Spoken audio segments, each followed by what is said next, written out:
I flew back to London from Cape Town the next night, tissues and crying, and then I thought, look, I've got to get a grip here and do something useful for Diana, and I decided the first thing that needed to be done was to find somebody to write and deliver the eulogy.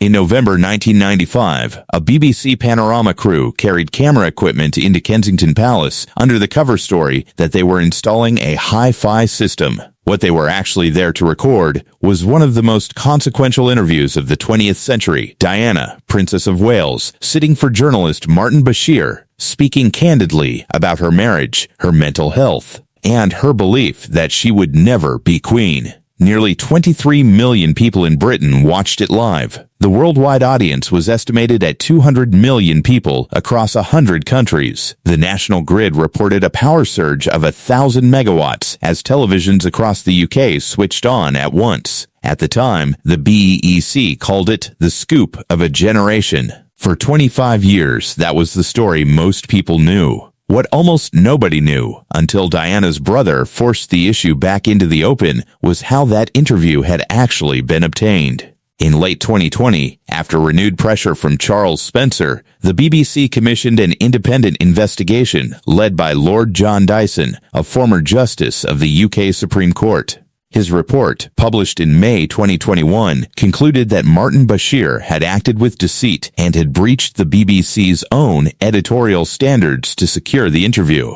Specifically, the inquiry found that Bashir had commissioned forged bank statements created to make it look as though members of Diana's staff were secretly being paid to spy on her. Those fake documents were shown to Spencer, who has said publicly that they were what persuaded him to help arrange his sister's introduction to Bashir in the first place. The Dyson report explicitly stated that the forged materials had deceived Spencer and induced him to help set up the meeting that led to the interview. The deception didn't stop there. Diana's biographer, Andrew Morton, later said Bashir had made Diana believe she was under surveillance by MI5, feeding her fear and isolation at a moment when she was already vulnerable.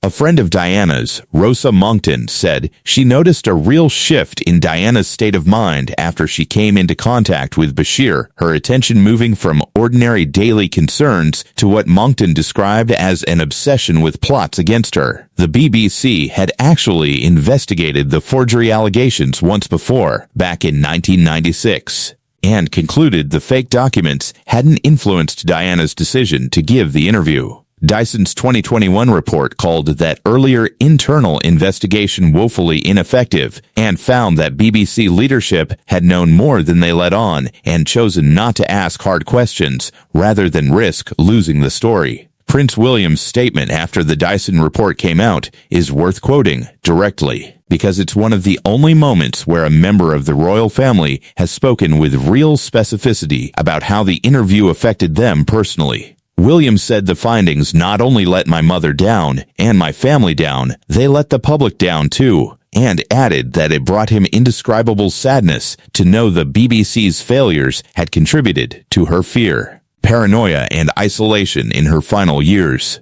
He said what saddened him most was that if the BBC had properly investigated the concerns raised back in 1995, his mother would have known she'd been deceived, that she was, in his words, failed not just by a rogue reporter, but by leaders at the BBC who looked the other way rather than asking the tough questions. William also said he believed the interview should never be broadcast again, a position the BBC then adopted. In 2022, Director General Tim Davie announced the corporation would never air it again and would not license it to any other broadcaster, anywhere, in whole or in part.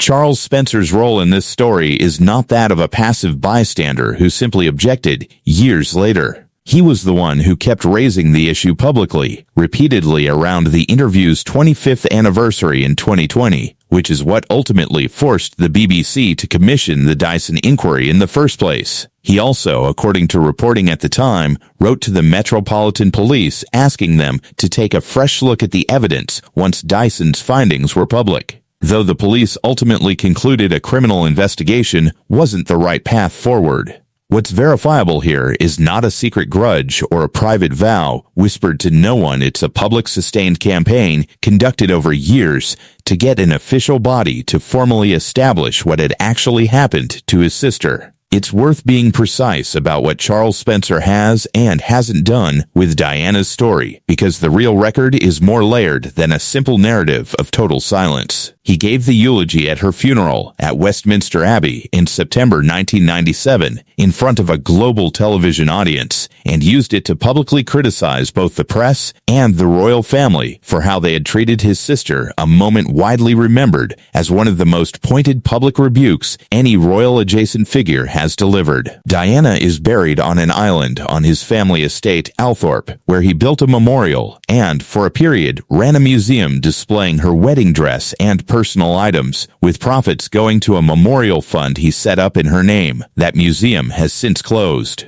He has written books about Althorpe and his family's history, and has appeared in some documentaries connected to the estate, including a 2021 Channel 4 special about an archaeological dig on the grounds, which was about the property's ancient history rather than Diana specifically. What doesn't appear to be documented anywhere in verifiable reporting is a 2026 Netflix pitch, a request for Diana's private diaries, or a letter to Prince William about Prince Harry. Those specific claims don't hold up against what's actually been reported, and treating them as established fact would mean inventing private correspondence and quotes for people who are still alive. That's the line worth being careful about. The Panorama story is real, extensively documented, and independently investigated. Anything framed as a private 2026 negotiation between named family members without a named source or documented statement is speculation dressed up as reporting, and it's worth being skeptical of any content that presents it otherwise. Separately from any of that, there's a real and well-documented pattern worth examining: the mixed commercial fortunes of the Duke and Duchess of Sussex's media projects since their move to the United States, because this part actually is verifiable. Their 2022 Netflix documentary series, Harry and Meghan, which covered their departure from royal life, became the platform's most-watched documentary series debut at the time. That success hasn't been consistently repeated. Meghan's Spotify podcast, Archetypes, ran for only 12 episodes in 2022 before Spotify and the couple parted ways. A Spotify podcast executive publicly and bluntly criticized the couple afterward. Harry's 2023 memoir, Spare, broke nonfiction sales records but received a mixed critical reception. Meghan's Netflix lifestyle series, With Love, Meghan, has been the clearest recent example of a genuinely rough critical reception. The first season, released in March 2025, landed around a 36-38% critic score on Rotten Tomatoes. Reviews from outlets across the political and cultural spectrum converged on similar criticisms. Time magazine called it a dusting of flour sprinkles that can't hide the blandness of the cookie. Vulture described it as a fantastical monument to the captivating power of watching one woman decorate a cake with her makeup artist. The Telegraph called Meghan a Montecito Marie Antoinette. The Independent said watching it felt like being gaslit by a multi-millionaire. When the second season arrived later in 2025, despite a new deal with Netflix, reviews were similarly unenthusiastic, with critics again reaching for words like baffling and tone-deaf. It's worth noting there were also more sympathetic takes. Some critics and viewers argued the backlash reflected a double standard applied to Meghan specifically, pointing out that aspirational, unrelatable lifestyle programming from figures like Martha Stewart or Ina Garten has rarely drawn this same intensity of criticism. The Panorama scandal and the Sussexes' streaming deals are both pieces of something larger: the sheer scale of the commercial industry that has grown up around Diana's life and death since 1997. Her image has appeared on magazine covers for decades after her death, in museum exhibitions of her dresses, in biographies and reissued biographies, in dramatizations ranging from television series to feature films. Netflix's own historical drama The Crown spent multiple seasons dramatizing her marriage and death, drawing renewed public and critical attention to the Panorama interview each time a new season covered that period. A 2021 feature film, Spencer, starring Kristen Stewart, imagined a fictionalized version of one Christmas in Diana's life.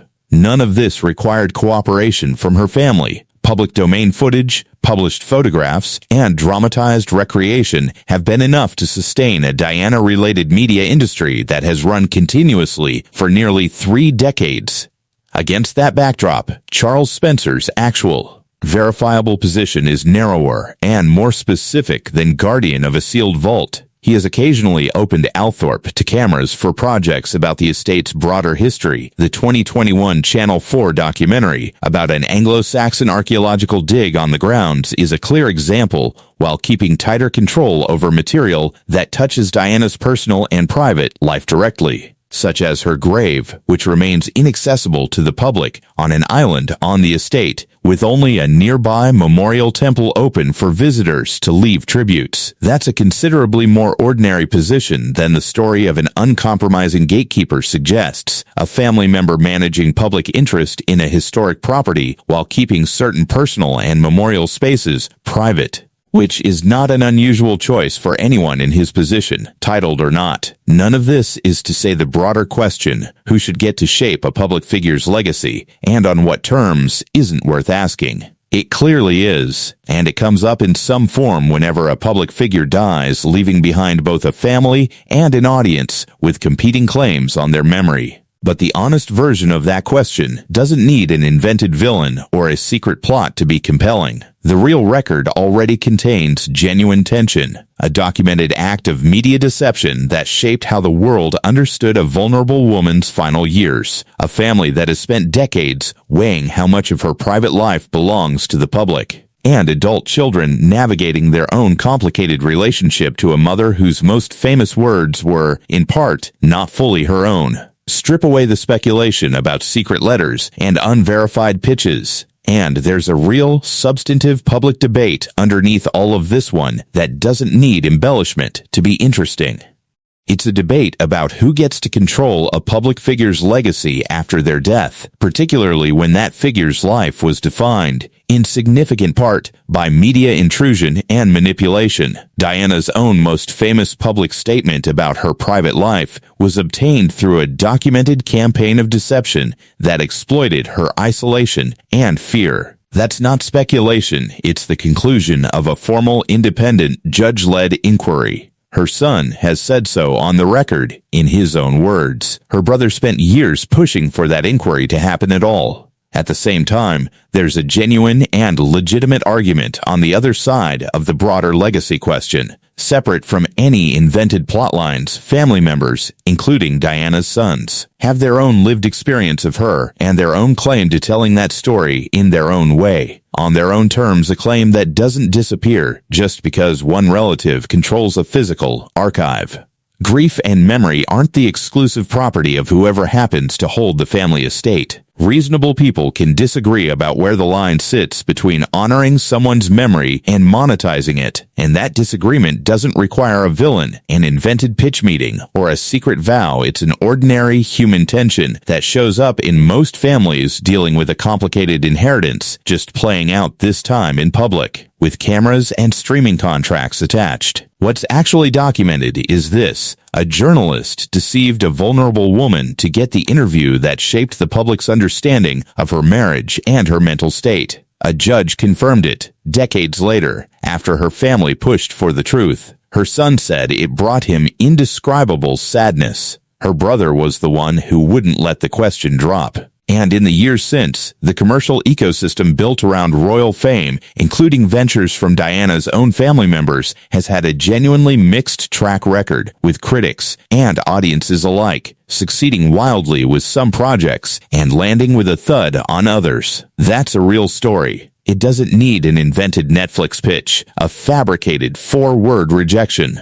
or a secret letter to make it worth telling. This piece is based on publicly reported, sourced information, including the findings of Lord Dyson's 2021 independent inquiry for the BBC, public statements from Prince William, and contemporaneous critical reviews of With Love Meghan claims about a 2026 documentary pitch, a letter from Charles Spencer to Prince William, or private family negotiations are not supported by verifiable reporting and have been left out.